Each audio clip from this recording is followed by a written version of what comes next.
What's up, guys? Welcome to another special episode I am doing with members of my SPF mastermind. Super excited to do these interviews, and we're doing this in conjunction with a project that we're having, which is basically a book that shares all the success of some of our longer term members. And I twofold from this. One, it helps us document the success that we're having with people. But two, it's like it acts as fuel and inspiration for you guys listening to hear about these gym owners that despite everyone saying business is tough out there and everything's really hard and there are people that are doing well, despite that, and allow this to serve as inspiration for you. So I am today here with Marty Vaughn, and he is the owner of 360, and I have the shirt to prove it. Actually, your shirt is one of the ones I wear most.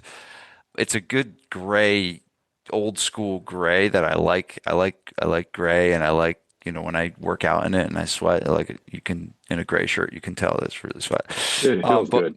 yeah, it's a good shirt. It's a good shirt. And you are in Nashville, Tennessee, and I've been in the group for quite a while now. But the main thing I'm interested in today, Marty, is for you to share where you were when you came. You're in a really good spot right now. You're in my CEO mastermind. You're making a bunch of money. It's like things are going really good, and we'll talk about where you are right now. But I want to take us back to where you were, when you joined, and really, honestly, where you were before, and what made you make the decision to kind of come aboard and do some of the stuff with us. So take us back. Okay. All right. Well, yeah, I opened a brick and mortar in 2016, just kind of, just getting out of another business, kind of on the one-on-one trajectory, trying to get away from that. And I knew I wanted to do some semi-private small group training. That was the business model I wanted to chase. So I just decided, okay, it's time to open my place. So I brought over my one-on-ones, another trainer. We just kind of started off in the place I'm in right now, and had some slow growth, and we were going pretty well. And then, as usual the case, the COVID kind of hit in the 2020, so that kind of put a little bit of a detour into everything. So it kind of gave me an opportunity to kind of reassess where I'm at. I had to, because I became a sole trainer in my business. I called myself a kitchen table trainer because everybody within my gym was on Zoom training that still stayed with me. So it kept my head Mm. above water, and it helped me survive.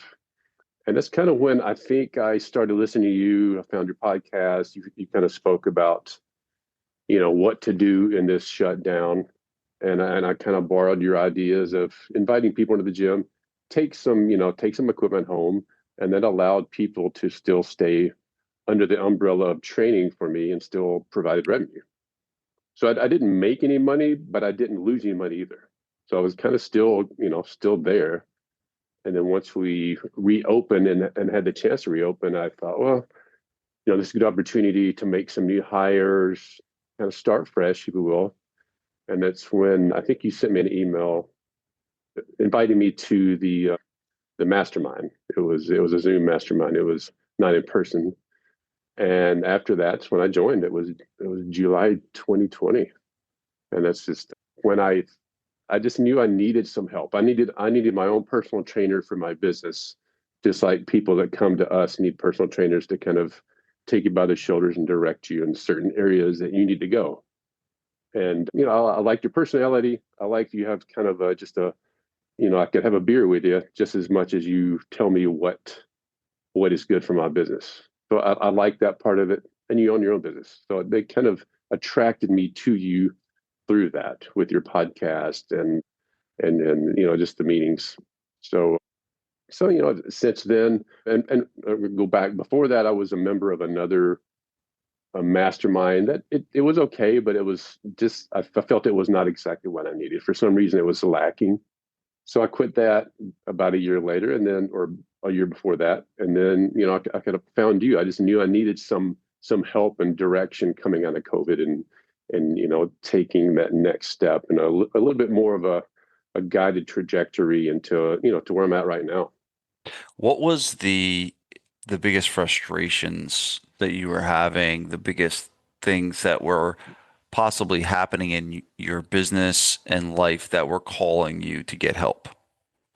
I think it was just, to be honest, the first thing was just kind of my own personal development. I mean, nothing happened with me really until I looked in the mirror first rather than looking through the window what other people are doing. It's like I had to kind of get my shit right before I could kind of take the business. You know, you say your business is a reflection of the owner, good or bad. And until I got that right, you know, I actually quit drinking, and it kind of just kind of it cleared my mind. Everything kind of just kind of I needed this to go this way.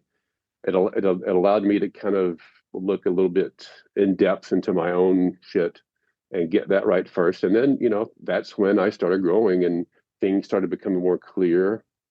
But just getting out of my own way and knowing I needed that help. And, this business, I guess any small business is very lonely. It's like you're on a desert island. Mm, And, I can't look to yeah. friends here in town to see what they're doing well because that's my competition. So, that's what helped with this mastermind. I was able to take what other people are doing, maybe, in New Jersey or New York, they don't mind sharing because I'm not their competition. And it just guidance from you because you own your own gym still. And it's like you're coming at all this with pure knowledge of what's working now. Yeah, where were you in terms of the amount of money that you were making at that time? Like, were you satisfied with that? Was that a driver for getting help? Like, what was? Oh yeah. Yeah, absolutely. Yes. I mean, the whole idea is to kind of, get into the semi-private training.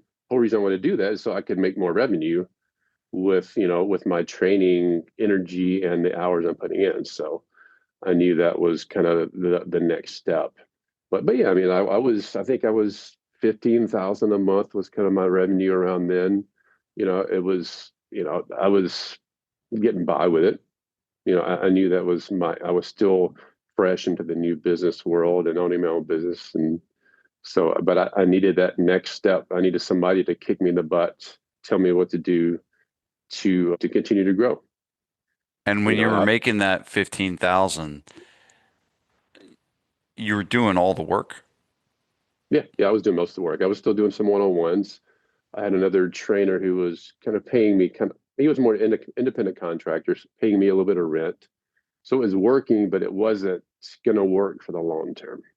It was keeping me fed and housed, but it wasn't really, doing much more than that. Right. So you weren't So living on the street, but no. you weren't even close to making the amount of money you wanted to make. And what was the schedule like? Was it kind of a grueling schedule at that point? Yeah. Yeah. I mean, I was doing all the programming, all the program writing, all the marketing, which was little to nothing. I was trying to do my own Facebook ads and stuff like that. And it was just, trying to learn how to be a marketer, which I don't, which I'm a better marketer now, but trying to create Facebook ads. I mean, I'd rather pull my fingernails out than do that. But yeah, I was just doing everything. I was just a one man show. And, that went as far as it could before I was just like, I have to do something.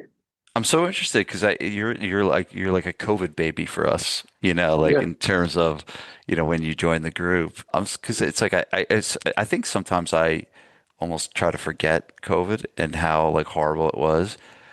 But I realized like you mentioned something about how I was like teaching people what to do from a podcast.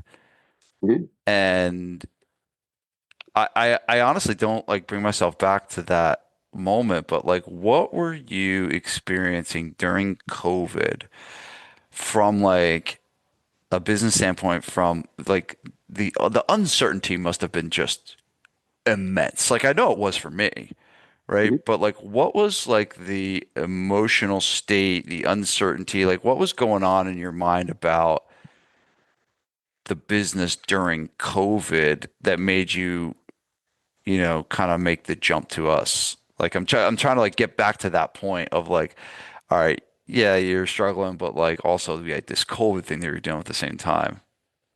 Yeah, I mean, it was the unknown. It's like you just don't Yeah. know what the hell's, we didn't know how long we were going to stay shut down, if it was going to be a year or whatever. But, I think I look back, it's like I needed help and I was, keeping my head above water. But I also understood I have to invest some money to make this next step. And I was willing to do that. And it was scary because, it's like, oh shit, I might not, I might need this money next month, but you've got to pay to play and to grow and just, take that next step. And it was best decision I've made from a business standpoint so far, other than just starting my own business and moving to a brick and mortar. So yeah, it's been amazing. So I'm gonna start telling people, like, I mean, based on where you were and where you are now, like you're killing it right now. Like I love you're in the CEO mastermind and you come in and like your numbers, everyone's looking at your numbers and they're jealous as hell of you. Like, oh damn, I Yeah, wish this was my P&L. Right. So you're doing really good right now. appreciate it. And but like before we get into revealing how good you're actually doing, because I do want to talk about that and like where the business is and what your schedule's like, it's a lot better. What were the things, and I think this is where people can start getting some coaching from you, right? Some insights from you on what were the things that you started to do after you joined us, right? That made you were like, oh, wow, this is starting to work. Hmm. I'm starting to make more money. I'm starting to, have a little bit better schedule. My business is, I'm starting to like this business thing more, and we like it more when we have success. Yep. But tell us some of the things that happened that made you start to realize that this was working? I think one of the first things was, farming out my marketing and taking that off my plate because that was just kind of wearing me down and, letting the professionals do that, create the Facebook ads, help me out with my website, and just make sure that was dialed in first. And then that really helped me because I've been doing 50 strong. It Yeah. kind of led me down to this path where I'm at right now because I'm dialed into the 50 and up age group. That's what I do best. We do best. That's what we're kind of known for in Nashville and becoming more known. And that was from the marketing company. And it's like I got tons of leads, tons of new members from that, from that marketing campaign. That in conjunction with people realizing after COVID, if they took care of themselves, COVID would not affect them as much. So it was kind of that it kind of perfect storm, if you will. I, That I and want to just stay. I want to stay right there because sure. that's a good point. And I totally forgot about that about you. That a lot of people were kind of like leaning on this 40 plus thing, like I was, and you kind of took it to. And I think that's what I mean. One of the things that we teach in Mastermind is the clarity on target market. That's one of the principles that I learned from Dan Kennedy. It's one of the principles that I've taught you guys many times. It's like, who is the person that you're trying to get into your gym? It's one of the most important decisions. The Mm-hmm. clearer you can be with that, the easier the marketing is going to be. And you went all in on the 50 plus market, and you still are Mm-hmm. today. Take us back to that decision, and the clarity around that decision of this side. Because here's the thing: when you make a decision like that, it's hard because now you're saying no to other things. So Mm-hmm. it's not an Yeah, easy thing to do. So tell yeah. us about that decision.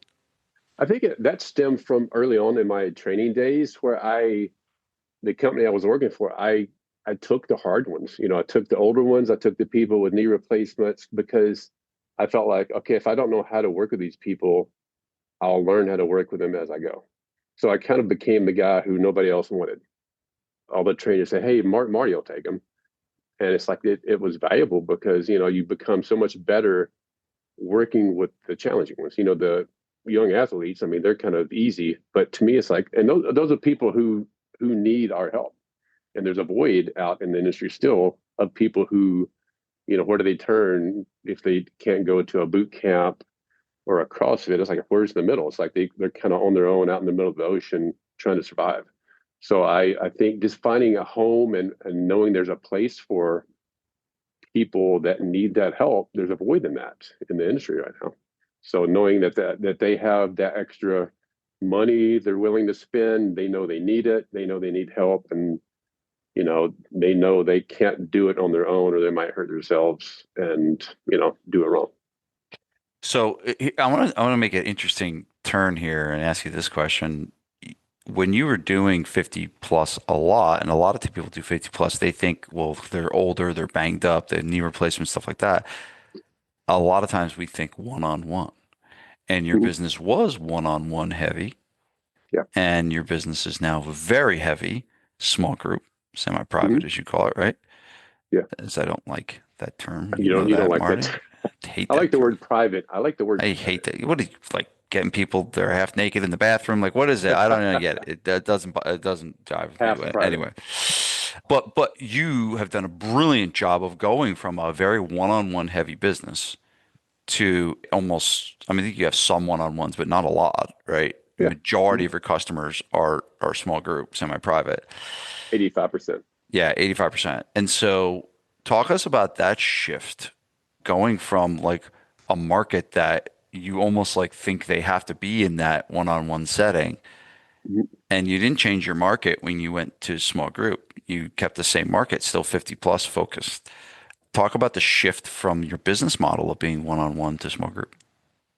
I think, I mean, to be honest, I'm 56. So I think there's that age, the age, I forget this in the mastermind, you said 10 years up or 10 years down, Yeah, people this have the that's an same important thing. It's like connectivity. your age, you can relate best to people 10 years you're senior and 10 years you're younger. So if you're Hmm. 40, you'll relate to people that are 10 years older than you and 10 years. So it's like 30 to Yeah. 40 and then 40 to 50, if you will. So Yeah, there's that's already that built-in trust before they even start with you. It's like they know that you're kind of, you know, you've done this for a little bit and you have a little bit of knowledge about what's going on. And again, I'm 56, so I'm kind of in their atmosphere to begin with.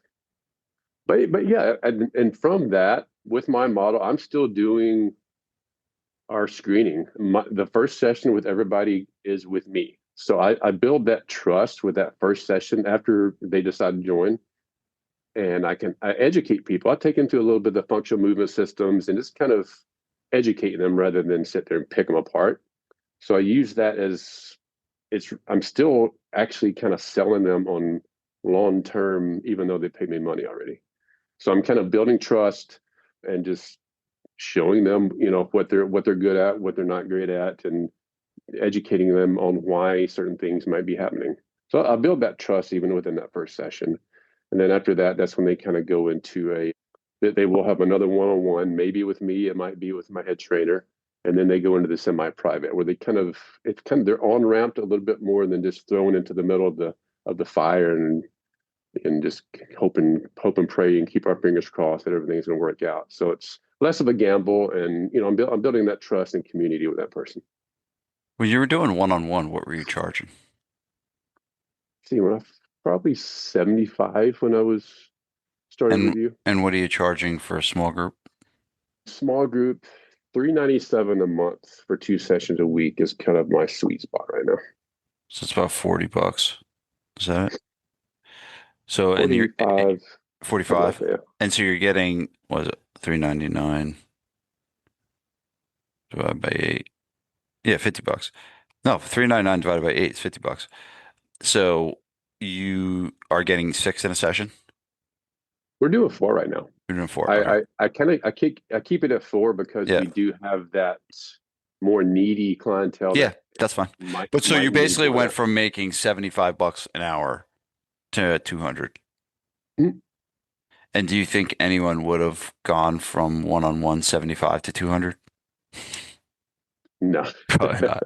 Right. And that's the beauty of the Maybe model. one or two. Yeah. Yeah. Yeah. One or two rich folks over there in Nashville. Okay, great. No, but this is great. I think it's a lot of people because a lot of people get stuck on the model and they think that, oh, if I have a specific, but so a couple of things you did well. I really clearly narrowed down the market that you were going to go after. And then Hmm. you built a profitable model. You didn't just stick with a model like that you were doing before. You found a model that was going to make you money and Hmm. you found a way to structure it in a way that was effective for that market. Yeah, Brilliant. exactly. Yeah. Brilliant. What are the other things that you did? What were the things like I'm going to tell people where you are now and they're going to be like, "Holy shit." But like what were the others that were like taking stepping stones from when you started in COVID to where you are now? What were the other like big kind of moves you made from a business standpoint that helped you go from, where you were to where you are?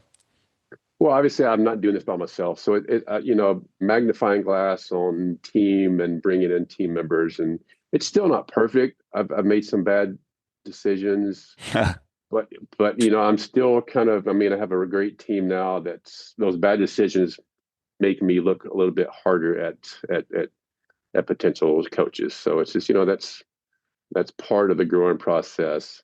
But that my time management, which I'm still working on, it's not perfect. I mean, I still try to work on the time management, and it's hard to get out of my own way sometimes. But that, and just listening to everything that you guys tell me, because we were on a call yesterday, and it's like I've heard things 100 times from you, the same thing. But sometimes when you need to hear that, it pops up. Kind of like when you're in church, Yeah. sometimes it's like, hey, they're speaking to me.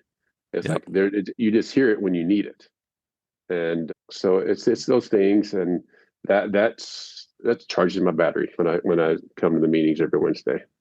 It's a battery charger. I plug my charger into you. No, you're the man. No, you've done tremendous. And let's talk about any specific things that you have done from a marketing standpoint that have generated new customers. You've had some really big years the last like 2 years. Like where you've Yeah. got like some net client growth that's like solid. What were some of the things that you campaigns or marketing ideas that brought in a good chunk of members that you could share? Because I want this to be about too, not just, the story, but the listeners going to pull something from this and get an idea from you that you could coach them on that they could go implement. What were some of the things that you did?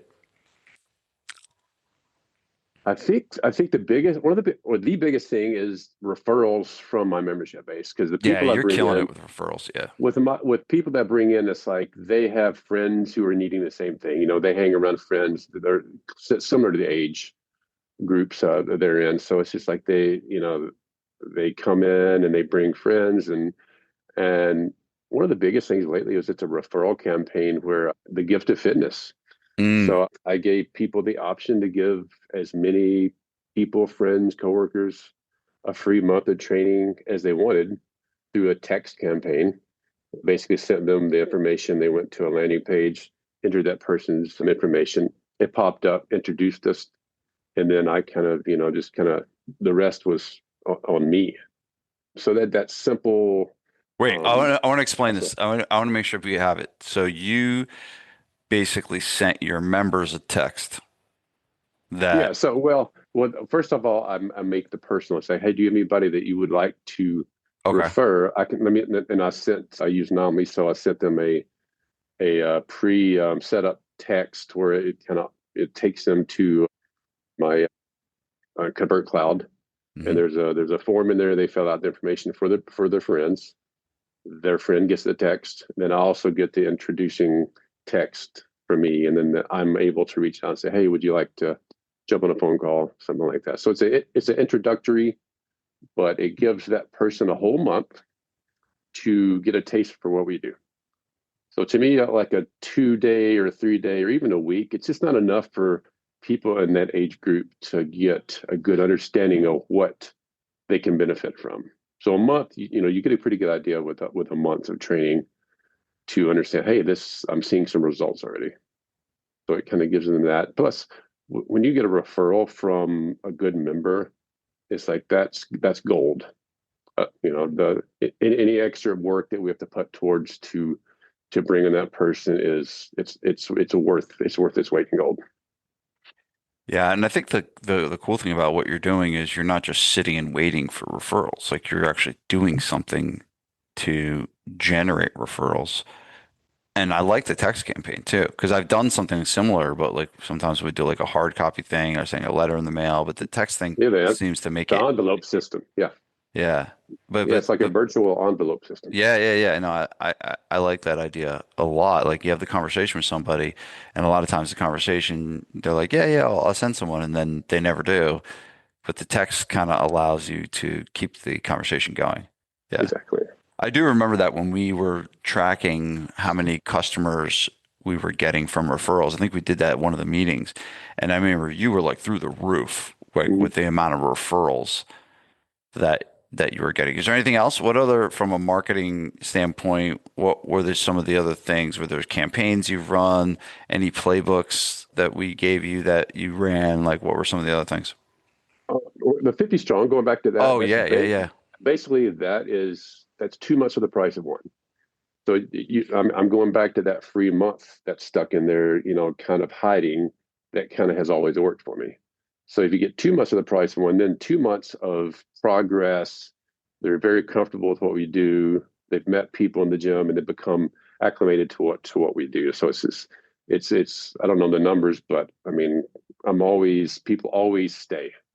Very rarely do I have a person that says, "Well, I'm not ready for this," or "I can't afford it."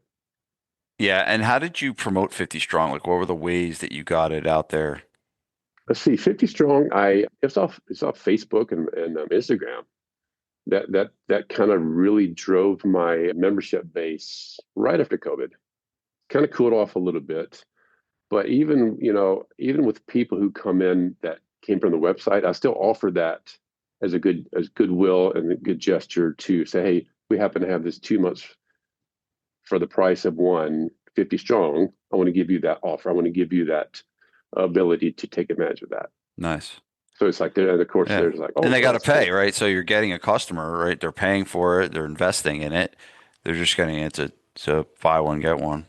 Yeah, I find so much more value in that. If they're going to pay something as opposed to like a free trial, you know, I think having some ass in the game kind of clears out the fluff, Yeah. if you will.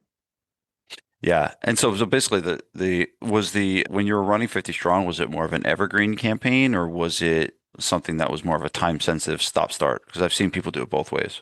It's an evergreen. I mean, it's just like, Evergreen, yeah. I get with the marketing company, we have different photos and different people, but it's an evergreen, and it's kind of my evergreen. It's like some people have the free whatever or 2 month two training sessions for Right. $99. That's It's my it's evergreen. your front end offer of, hey, when someone wants to start at 360, you do this and you sell this, and it's kind of how they get going. Yeah, I'm gonna squeeze as much juice out of that as I can. Yeah. Yeah. And how's the conversion rate from 50 strong to full member? Once I do a consult, I would probably say it's 80%.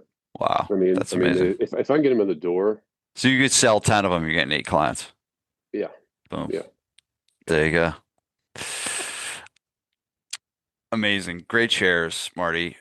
Let's talk about what the anticipated. Where is Marty Vaughn today? Give us some stats. Number of members, revenue, where you at? What's your time frame? Like, what are you doing all day? I know you're not nearly training as much as you used to. We put the kibosh on that. Yeah. Yeah, I'm training about 15 hours, which honestly I still want to, Yeah, you like I'm, doing it, right? You like doing it. Yeah. I do, but I'm still trying to figure out how to manage that to where I kind of, get down to 10. It's hard. It's hard when you have people that've been with you for 20, 25 years Yes. training. Yep. Yep. Yep. It's like breaking up or getting a divorce, and Yeah. that's just tough. But yeah, I mean, I started out with about, I think, 35 members, and when I started with you, and each year I've grown. So I'm hovering around the 200 to 215 member range right now. Boom. That's 200, in 250 members, like $400 a pop. Yeah, and that's in I'm 2,200 square feet of space. Boom. So it's tight, but I'm getting as much as I can out of the space. I could expand a little bit if a space opens up next door, but I mean that's yeah. That's a damn good business. Where's the revenue at right now? See, I'm projected to get 700 this year. 720 is kind of what my when I did my 1 year plan. So I'll get close to that. And what is that a month? Like, what's the run rate right now? Let's see. I'm around 60 a month Beautiful. Yeah. revenue. Yeah. Very similar to Marty. I just said, Yep. but you're in Nashville and he's in New Jersey, so you're winning. Yeah. He's got better economics than you do. Yeah, exactly. So, More densely populated too, yeah. probably. Yeah. That's amazing. And then talk about your schedule. So you're training 15 sessions a week, I talk to you and I know you like to train. Mm. I think you're you're training because you want to train, not because you have to train 15 Yeah. hours a week. But talk about your schedule. Like I know you play the guitar. Like I know like Mhm. is there freedom in your life or are you still like Yeah, I mean, there's more freedom. I can rely on my team here. I I'm thinking, I just bought a house, something that in my budget before, 6 years ago would not have even been. I wouldn't even thought about it. So now I have the freedom to, invest some more money into a nicer house, get out of my condominium, and just kind of. But yeah, I have some freedom and go on vacations. I can, really. I want to make more, but I don't worry about bills. I don't worry about, where my money's going to come from. I'm more comfortable. I'm able to, I'm 56. I'm able to invest for retirement now, kind of catch up on that where I wasn't doing enough in my earlier years. So I'm looking at that. But yeah, I'm just looking, at the freedom aspect of this to where I can take a day off or take an afternoon and not worry that things are going to fall apart here at my gym. And yeah, then, my main aspect right now is just kind of being the CEO, making sure things are kind of run appropriately, making sure everybody's doing their stuff. I still do. Still have a lot of influence over the marketing. I'm still doing all the sales. I like the sales. I think I'm yeah. good at it because, again, if somebody's coming in, they're 60 and a 56-year-old is going to meet with them as opposed to a 22-year-old, that's gonna hit different. Yeah. So I must still I like doing that. I like doing the consults. I like doing that first screening session and kind of getting to know the person. But yeah, I mean, this vacation. I'm more able to take time off and just be like a normal person. Where have you gone on vacation? Where have you gone? See, I went to St. George Island Nice. for about a week. As last year. Buying a house this year, I'm kind of my Yeah. time's a little bit Yeah. crazy, so I might have to kick that down the road a little bit. But yeah, I like the And you beach. and you're playing your guitar and getting in there in the bars in Nashville. Like I never when I went to Oh no, Nashville once, I was like, there's a bar like and it's legit every store is a bar like with a live music. It was crazy.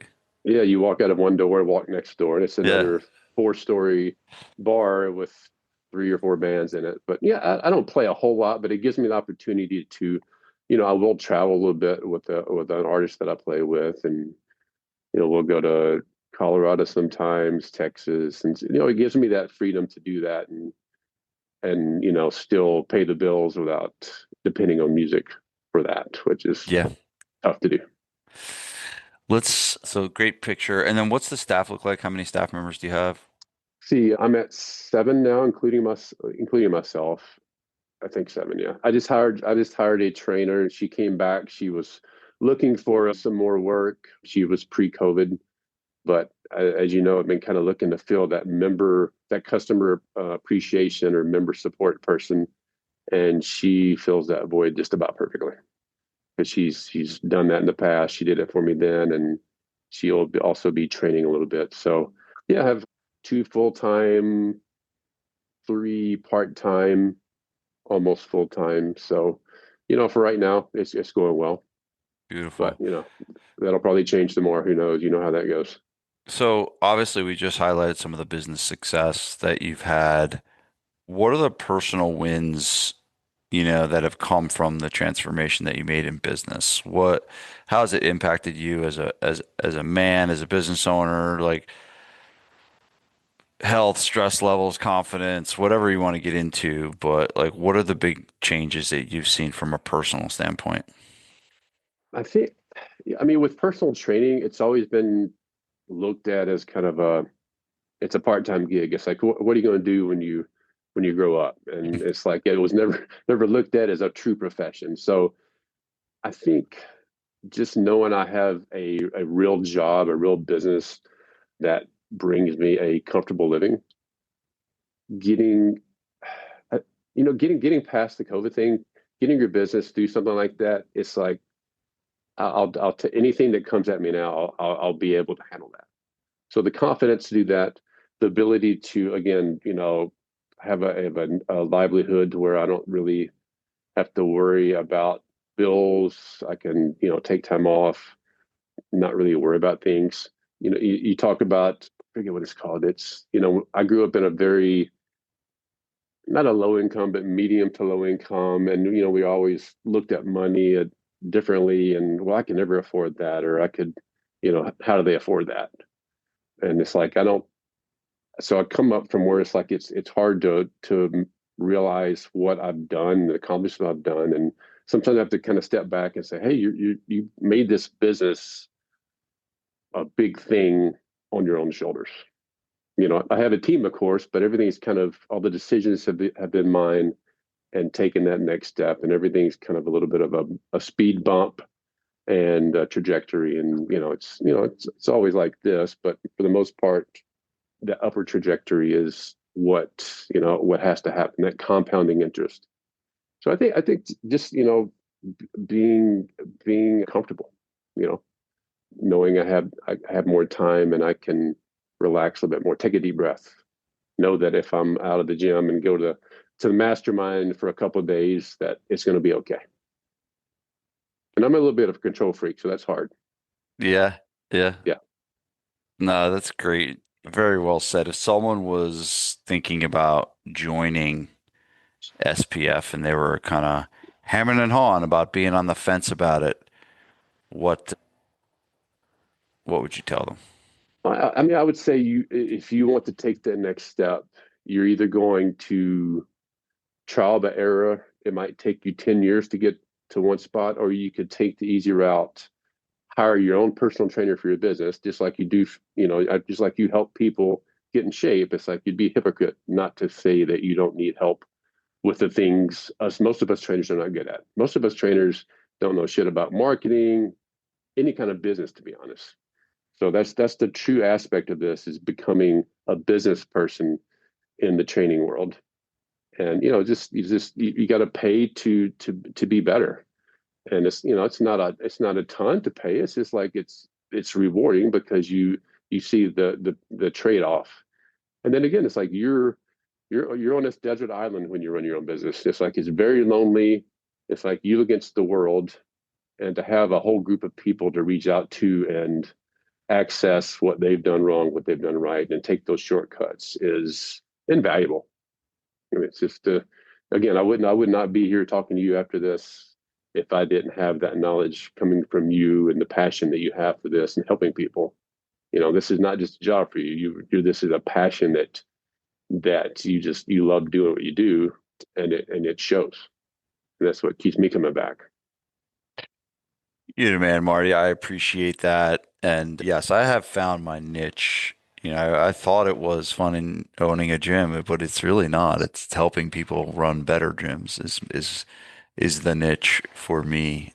Well, that Y- that's that. I mean, and it's the you have the passion. It's like you own your own gym, and it's like you're making people's gyms better, but you're making their lives better because you teach the personal development that first. And like think about what that change does to families, and it roots out into the world, really. And that's a cool thing that you have some power over.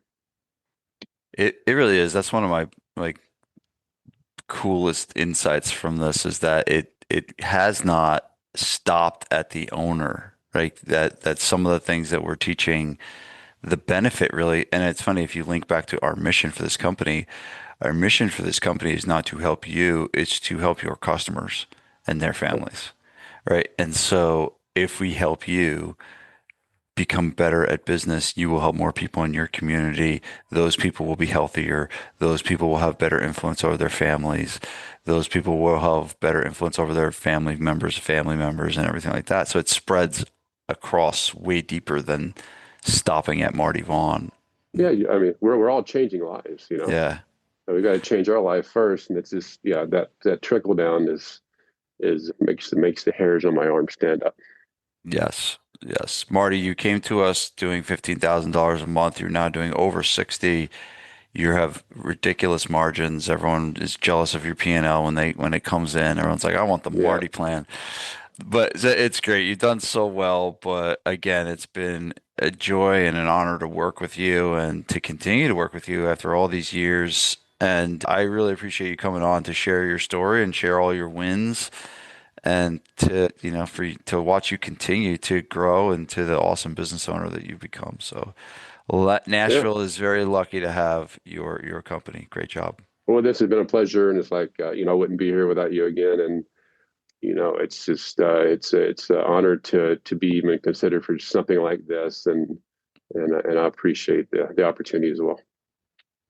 Awesome job, Marty. Thank you. All right, buddy.